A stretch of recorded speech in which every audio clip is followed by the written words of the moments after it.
start recording too, why not? So here it is. Actually, let's make sure everything's going right here. Can I get rid of you? I don't know. We'll figure it out in a second. So, Mothman 1966. We haven't played this yet. It's a complete new game.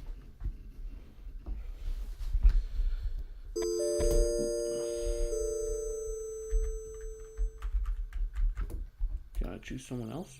Oh, I can't. 3 red and 5 black in the discard pile. Of the 6 cards face up on the counter, 2 are red and 4 are black. So 5 red in all, and 9 black. You have no more moves, so you have to bet now. I should have paid attention a little bit more. I think there's more red. With so many black cards drawn, it feels natural to choose red. Numbers should be on your side. Even though you've already chosen, you decide to stay away from the counter.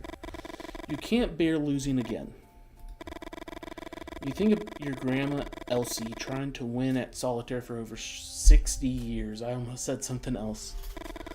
You take a deep breath and keep sweeping. Elsie's been paralyzed from the waist down since she was 21. Your mom was only 2 months old. The winter Elsie taught you to play solitaire, your parents and sister had been dead for almost a year and you'd already begun to forget their faces. Although you cook for her, do her laundry and bathe, and even dress her, it still feels like she's one taking care of you. You close your eyes and almost feel Elsie stroking your hair. You're 11 years old again, kneeling next to her bed, crying your heart out. Suddenly, the bell rings and you feel an invisible force trying to drag you into the present. Before we choose, let me make sure that... Yep. Okay. We're good. It's recording. Sometimes it just stays at an image and doesn't do anything. But you'll see my mouse move and everything. It's weird. So, should we look through the windows? Let's look. Those effing kids. Bleep. The first brat is followed by 2 more. They step on the hose and activate the bell for a second and third time. You don't know what comes over you. You don't know what comes over you, but you yell some things at them that you're too ashamed to remember. You justify yourself thinking that they might be the ones who got into your garbage that night and stole some parts of the replica machine gun you're building. You won't let anyone mess with your project. The Winans steam machine gun is the jewel of your collection. The kids yell at you, old freak, and laugh, sheltered by the distance. Deep down you know that it can't be them. How would they know which parts of the machine gun were worth stealing? Anyway, that guard dog's being brought over in a few days and you'll be able to stop worrying. Let's check the hose. You think about what someone told you at the bar about replacing the hose with a thicker one so that it could only be activated by the way of a car. And what happens if the kids jump with their bikes and land on top of the hose with one of the wheels, you asked? Kids are always going to find some way to bust your balls, they replied. Go back in. You try to calm down.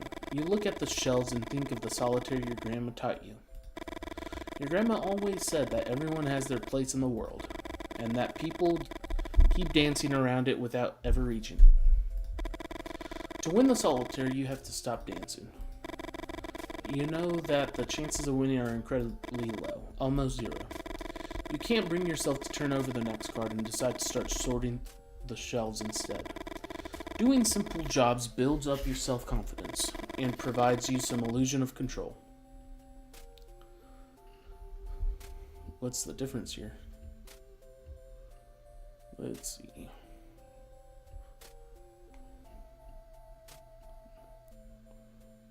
It has an even amount.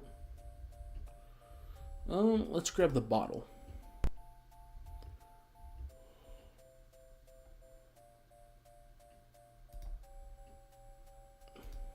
Okay, I know what's going on here. Alright, so let's grab the can. Something in the middle shelf. Let's replace the bottle. Box. Upper shelf bottle. Is that what we were supposed to do? Check shelves. Good. One type of product on each shelf. Illusion of control.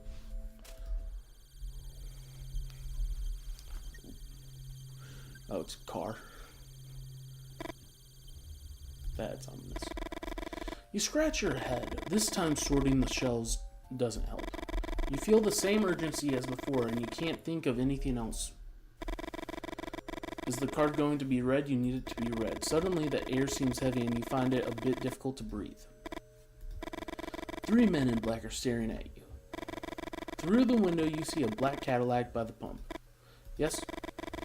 You wish you'd asked them how they got into the station without hearing the door open, or how they left the car there without the bell ringing. But that trembling yes was the only thing you managed to utter. The moose. The moose? After a few seconds of not receiving any response, you decide to break the silence. Good. Continue straight until the first crossroads, turn right.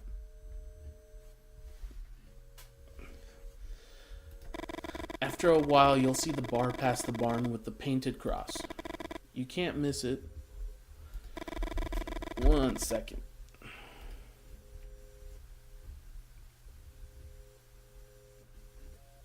Where's my camera?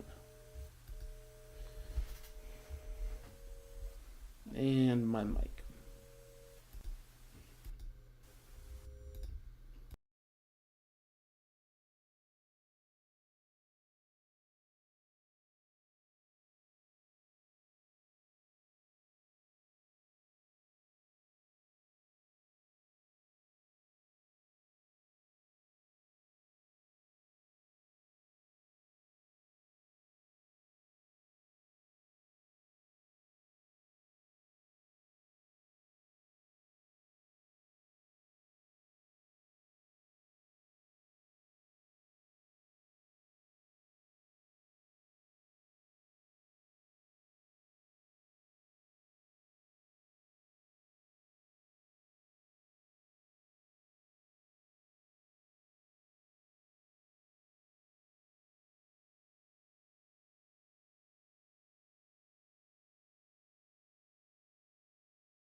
Alright.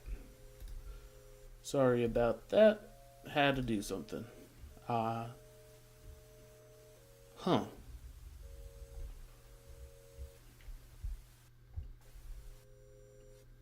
That's weird. None of the men in the black open their mouths. Every second that passes, the smile in your face feels more and more ridiculous. The moose. You bought a woman a whiskey. You don't know if it's the right move, but you try to relax and be more friendly. Do you know of a more effective way to socialize? You told her the dream about your grandma? A chill runs through your body. It's been a few weeks since that night, and even though you had a good time with Martha and have no regrets, something about the way these men in black ask their question makes you feel uneasy. What do you mean? Or what do you want to know? Granny in the forest. One of the men further back lets out a cracking noise. You look at him believing he's laughing, but the man in black's expression doesn't change. Ask them why they want to know, tell them about your dream. No one answers. It's like they're waiting for another response. My grandma has been bedridden for over 60 years, but in the dream I saw her running through the woods. Start from the beginning. And don't omit any details. You don't know if it's the way they look at you or because of a certain authority in their voice, but you tell them everything about the dream. 5 or 6 weeks ago, you woke up in the middle of the night, certain that something had happened to your grandma. You ran up to her room and Elsie wasn't in bed. The window was wide open. You ran to it and saw someone walking through the trees. It was her, and she was holding a rifle of the kind your ancestors would have carried in the Civil War. You tried to call out to her. Your grandma started running and shot 2 or 3 times into the blackness of the forest. You were about to go down to find her when a winged figure with glowing red eyes appeared in front of the window and screamed. You stumbled backwards. And after hitting your head on the bedpost, you lost consciousness. You woke up in the bed and remembered the dream almost instantly. You went up to the stairs 2 at a time and opened the door to her room. Your grandmother was slept peacefully on the bedside table. Was the glass of milk you bring her every night and the deck of cards she uses to play solitaire. During the days that followed, you tried to convince yourself that it had all been a dream, even though you couldn't explain where the little stitches at the base of your skull had come from. After a few seconds, one of the men in black speaks again. The spots on her legs predate her birth, Holt. What is he talking about? Is he referring to the dozens of moles on your grandmother's legs? And what do they mean by saying those spots predate her birth? Elsie always makes the same joke when you sponge her calves. Be thankful that you have to clean my legs and not my grandfather's. According to what she told you, your granddad had been shot dead by an experimental weapon early in the Civil War, when his legs were ripped to shreds. The Winans steam gun, son, a machine gun that doesn't appear in any book. You think about the replica you are putting together in the workshop, and you wonder if it was the men in black who had stolen those pieces. You're not telling anyone else about this visit, Holt. You start to complain when one of the men in black picks up a card from the counter. Top of the card of the deck. The crunch horrifies you? The teeth of the man in black seem to tear more than simply paper. Dude took a bite out of my card. Nah. Put him up. Desperate, you throw yourself under the counter and look for the card. Your heart is pounding. You look out the window and you don't see the Cadillac. You walk to where the car was parked a few moments ago. You step on the hose and the bell rings. What the beep? Jack of diamonds. That looks like the 5 of diamonds, but yeah. Red, I knew it. You think about the edge one of the men in the black tore off. And you remember the noise he made when he chewed it. Was it a threat? A warning? You wonder if you should tell your grandma everything that happened, or just keep your mouth shut. And keep playing solitaire with the marked card. We tell him.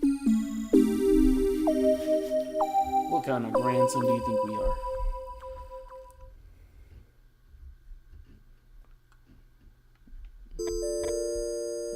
Chapter 1. What's wrong? I told you it's nothing.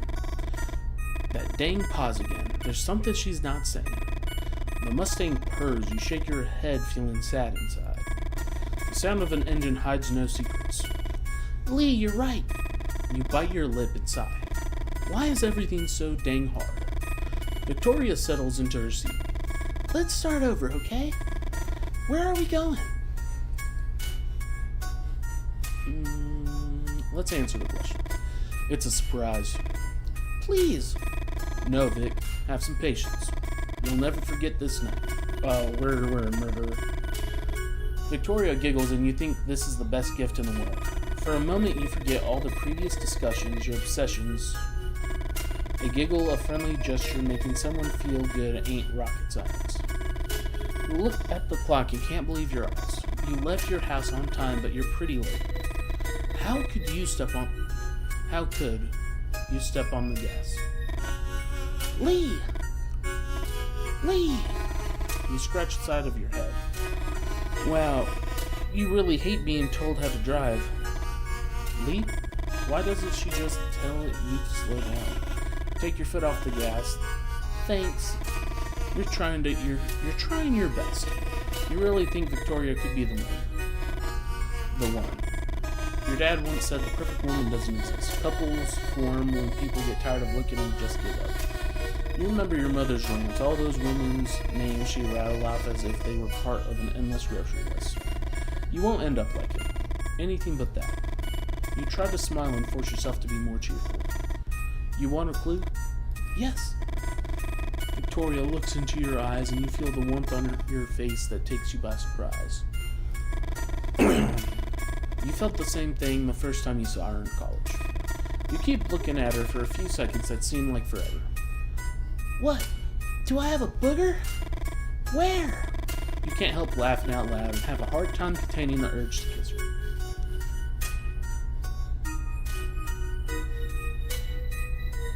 Definitely about the date. It happened 100 years ago. Victoria's answers almost immediately after all you're both majoring in history. The end of the Civil War? No, not 1865. I mean exactly 100 years ago. Oh, let me think then. You're running out of time. There was a cholera outbreak in 1866, right? Cold. How twisted do you think I am to set up a date themed around a cholera outbreak from a century ago? It comes from far away. Victoria gestures for you to complete the sentence. You just shrug. It comes from far away. I mean, that could be anything. Guess then. The circus? Freezing cold. One would be a source of superstition, but we're talking thousands. A source of superstition? A black cat? Dang, my voice can't go that high anymore. Victoria looks at you expectantly, desperate to be right. No, Vic, just give me a minute. What's this? You won't guess it unless you reach out to open the glove box and Victoria grabs your wrist. Better leave it to me. Victoria opens the glove box and examines its contents. A folder, a box of flashlight. What are you looking for exactly? Look under the flashlight. A book? 1966 Shelby Mustang the car handbook?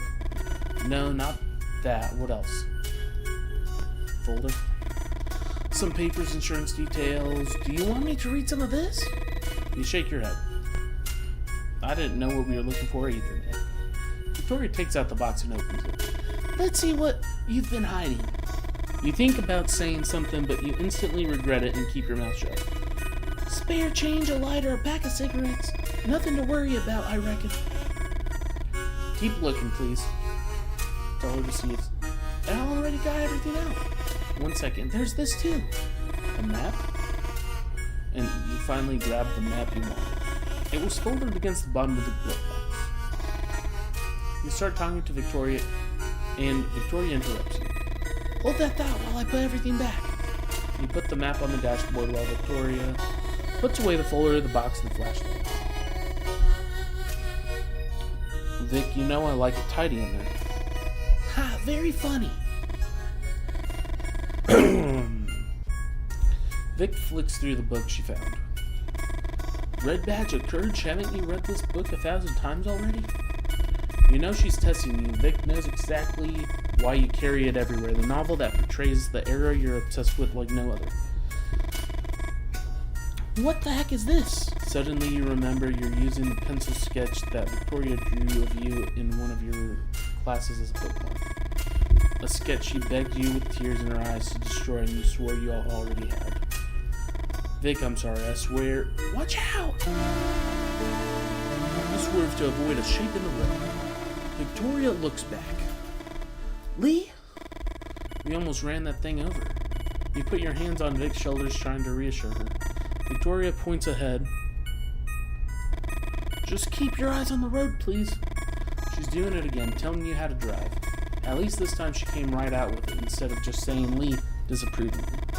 You try to control yourself, but it's hard. Let's make sure my thing isn't messing up. Okay. I'm paranoid now. It's not just this last thing, but the buildup of all the small gestures. You take the map and throw it on her lap. Victoria raises her arms in disbelief. The Leonids, Victoria. We're going to have dinner watching the Leonids. Leonids. Something. Victoria says nothing. Forgive me for trying to arrange the perfect date. You try to keep silent, but you can't hold it in. A meteor shower. A phenomenon associated with the passage of the Temple-Tuttle Comet every 33 years. Victoria keeps staring at it. In 1866, there was one of the most spectacular meteor showers ever recorded. I saw some lithographs in the library. Victoria doesn't even know. Everyone makes a wish on a shooting star.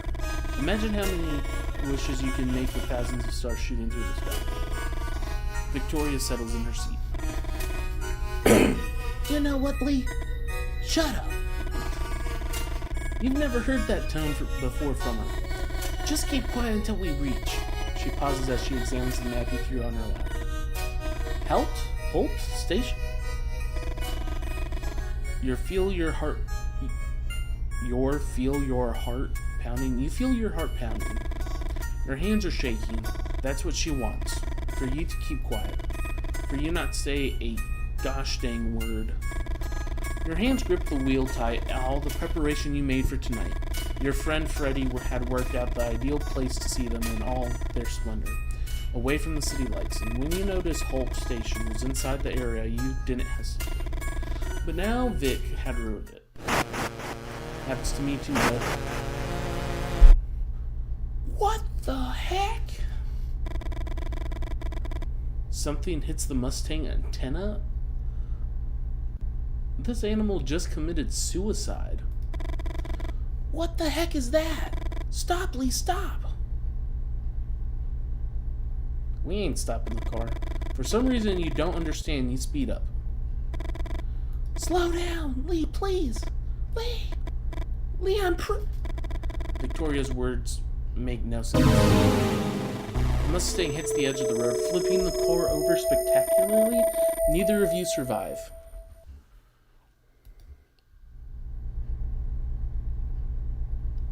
What?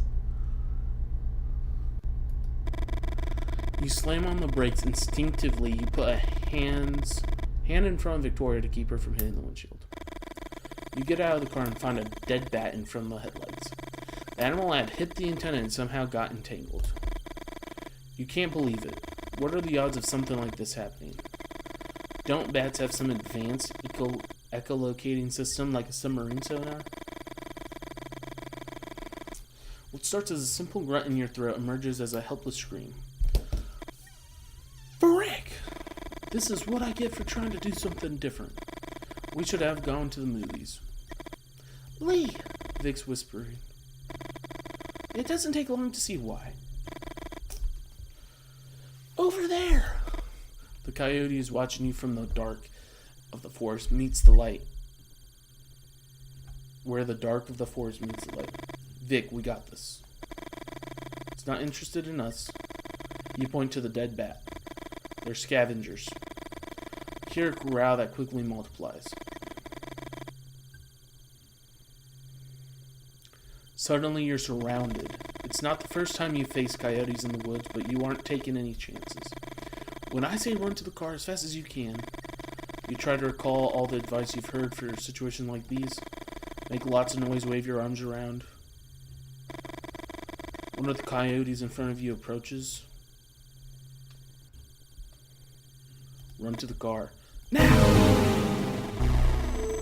He leaps forward with a savage bite. Encouraged by your screams, the rest of the coyotes soon join.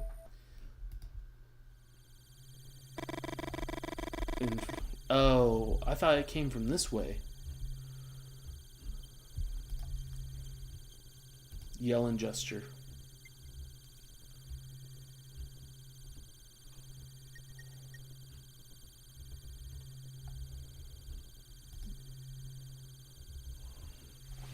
Yodi to your right. There we go. Yell and gesture on this side, and we're going to do the one in the center. Yell and gesture on this side, and we're going to do to our left.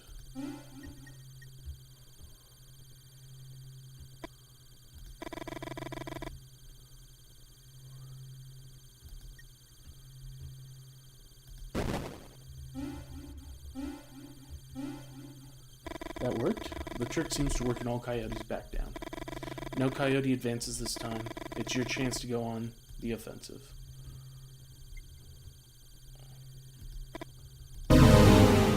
getting eaten.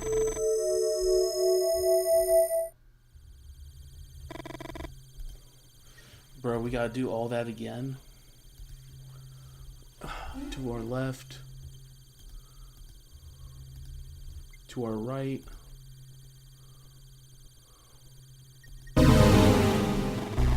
Did I click the wrong thing?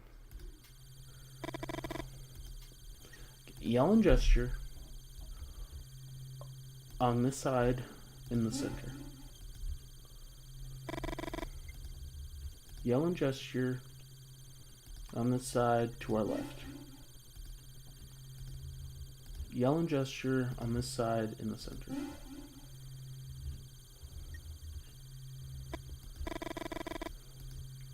Okay, we're going to bang on the hood.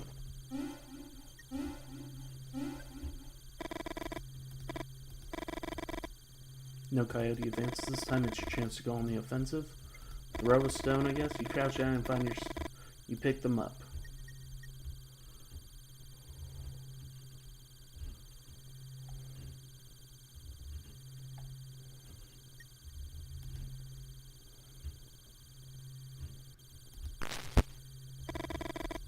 Retreats into the dark forest. Throw a stone on this side in the center. Throw a stone.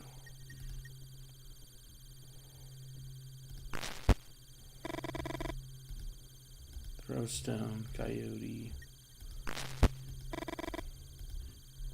Run to the car. We did it. That took a good minute. You get in the car, close the doors, and Victoria starts laughing. Although you know the reaction is more adrenaline than anything else, you start laughing too and then kiss her. You start up the car and the V8 roars into life. You resume the trip. After a few wordless minutes, you suddenly remember something. Holt, Vic. We're going to Holt's gas station. Victoria starts whistling. The doubts, the fears, everything seems a bit ridiculous now.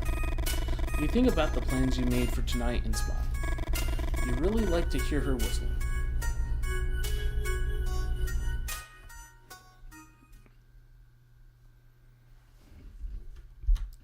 Good opportunity to make sure this is still working right.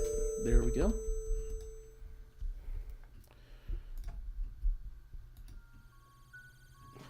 Now, Lee turns off the car and looks you in the eye. He smiles. And that smile seriously makes you mad? Smile back. You try to return the smile, but you feel the hatred burning inside you. But it's not just Lee. The problem goes deeper. Why did you choose to smile? Why is it so hard to tell him? Wait, here, Vic. I swear you won't believe it. You bite your lip and take a deep breath. You see him greet someone. Holt? Lee had written Holt Station on the map. He'd thrown on your lap 20 minutes ago. He'd written it by hand, and it might as well have said Hort Station or Halt Station. Hex Station, even. Lee's handwriting has always been intriguing to you. You remember that time you mentioned it to him, and he responded with a disproportionate anger? A nonsensical rant which involved several philosophers of language. And all because you told him his handwriting was dreadful. But you know now where those reactions come from. That night you two got drunk by the lake. Lee told you that his father would have wanted to be born ugly. After the initial surprise, you couldn't stifle a belly laugh, and Lee looked down. For a few minutes he didn't want to tell you anything else. You finally convinced him to continue. I always got what I wanted just by smiling. Ugly people have to develop other muscles. Unfortunately, those other muscles are the ones that last. You couldn't believe those words had come out of the mouth of a flesh and blood human being. Maybe some poorly written character from a cheap romantic novel, but Lee's father? You picture Lee that night throwing pebbles from the shore while telling you everything about his father's teachings. All that frustration. Was that the night you got pregnant? You'd both been drinking. Suddenly you find it difficult to breathe. The interior of the car feels like it's getting smaller and smaller. You need some air. Say hi. Holt, right? Holt seems startled. Hello. This is Victoria, my girlfriend. Be right back, Vic. You see them walk away with a box they took out of the trunk. And from the effort Holt's put in, it seems heavy. What's inside the box? You're not stupid. You know that Lee has some business on the side beyond his work as an intern at the university. You heard some rumors and you have your suspicions. However, you never did too much digging. You preferred to keep it a mystery, something to make Lee a little more interesting. You light a cigarette. Would Lee be a good father? And the question that you still haven't had the courage to ask. Would you be a good mother? The clicks repeat at irregular intervals. Small moths approach the light to get electrocuted. How are they getting electrocuted by a streetlight? Is that love, Victoria?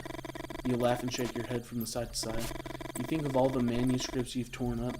You've tried poetry, drawing. History seemed like an obvious choice.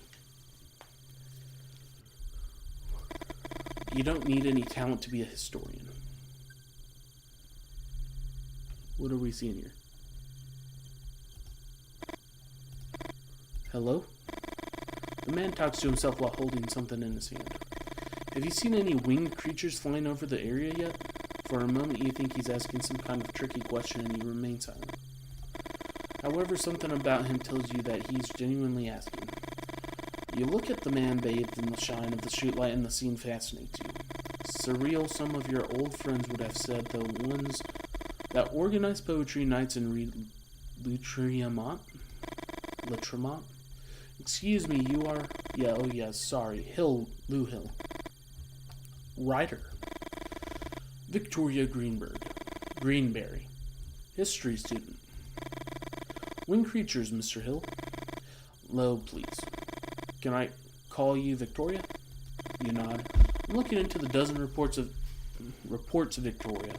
Numerous witnesses claim to have been seen human-sized winged creatures flying over the area.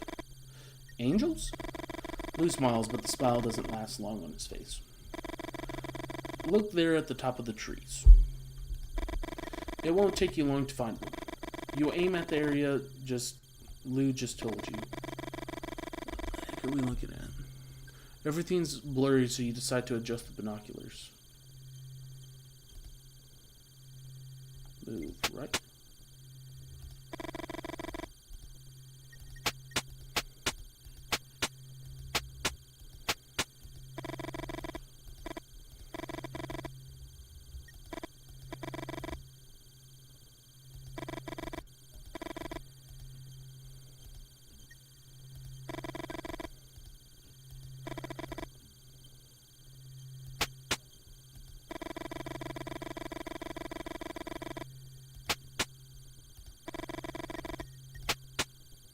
Those look the same to me.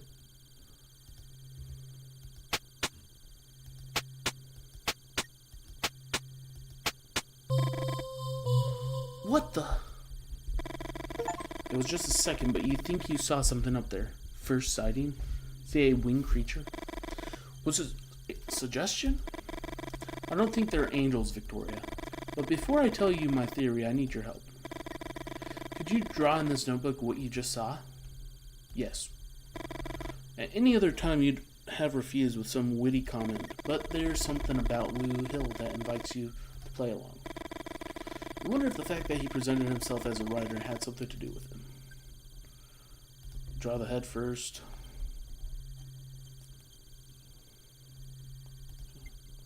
Just draw the legs first.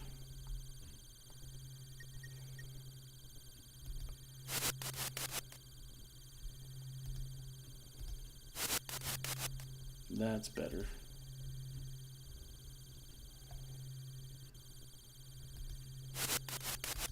No. Definitely not. That's not what we saw either.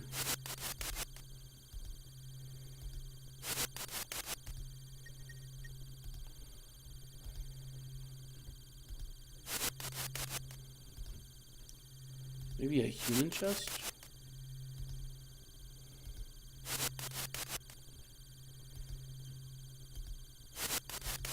That's not it.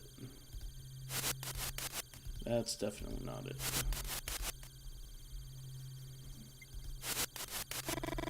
Before giving it back, you write some notes further describing what you saw. Lou hadn't asked for them, but somehow they make you feel less anxious. You never felt confident about your work. Reliable witness, make a creature accurate drawing. Lou looks at the notebook for a few seconds that feel too long. You think about that time you showed your sketches to your art teacher and how he embarrassed you in front of the rest of the class. Mother trucker. What? Sorry. I was talking to myself. You can't help but blush. Victoria. For once, you're glad to hear Lee's voice. All good? Although he seems to be talking to you, Lee keeps staring at Lou. Lou Hill, writer. Lou holds out his hand. Lee Miller, historian. Lee walks over and puts his arms around you, his back to Lou. You know he must have been annoyed that Lou introduced himself as a writer. Although it's hard for you to admit, you like to be hugged. You feel safe. You think you would also feel safe in your grandmother's arms or in the arms of any of the other strong women in your family. But the heat of Lou's body, the hardness of his muscles. You remember all those biologists' arguments you hate so much, and you can't help but smile. It's like you're cheating when nobody's looking. Come on, Vic. Let's see the surprise. Close your eyes. Yeah, close your eyes. You close your eyes and let Lee guide you. Now open them. Dun, da, da, da. So, what do you think? Random dog, just a romantic dinner for two under the same meteor shower that amazed our ancestors. You instinctively put your hand to your belly, and when you realize it, you quickly put it in your pocket. You look at the dog tied to the post. The dog growls into the dark.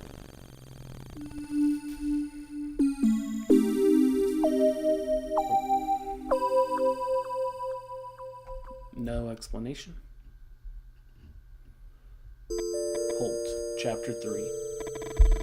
Okay, now that we hit Chapter 3, make sure this is still doing what it's supposed to be doing. You've known Lou Hill for a few months now. The first time you talked to him was at the Moose. Lou was looking for information about some unusual lights in the sky. Nobody would talk to him. Before going to the restroom, you went over to his table and suggested he buys people a drink first. When you got back, Lou was already talking to Rick and Stella, their tongues sufficiently loosened. Lou raised his glass in your direction and smiled. Although it wasn't you who gave him the nickname, you still feel a little guilty. Since that night, most locals refer to him as Lou Refill Hill. What do you recall about the encounter with these men in the black? You smile. What does he mean? It had only been a week. You think about how to answer. You know Lou, he loves asking questions, so you're going to tell him one thing and one thing only. No follow-up questions.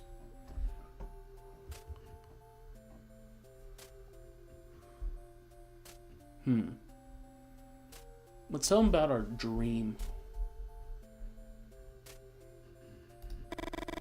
The man might seem interested in the dream I had about my grandma. Lou listens carefully. You talk about the dreams, omitting some details.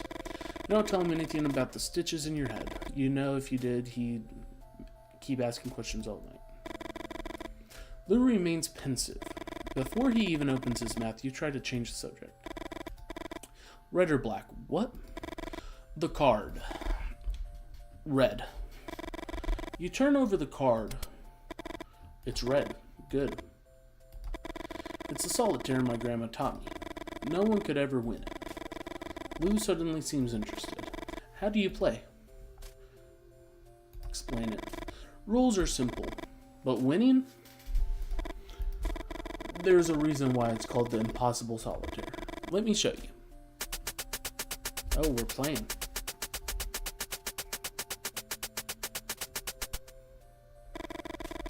Is to move every card from the board to the discard pile.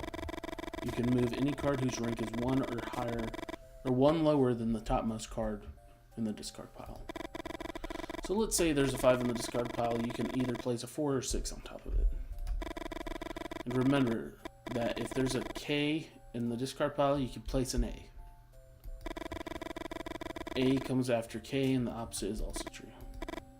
So, 28 cards smooth seems easy enough, right?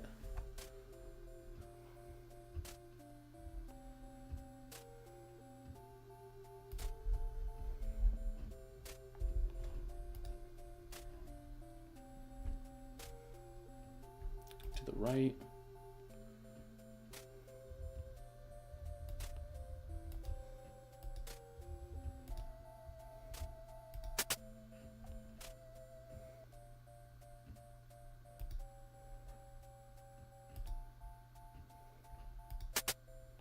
Let's see. Did I just mess up already? 3. When you're stuck, you can turn over a card from the stock to the discard pile. But to turn over, you need to make a bet first. Black or red, which one's gonna be? Lose the bet and you lose the game. The son of a is almost unwinnable. Bet black. Oh, for F's sake.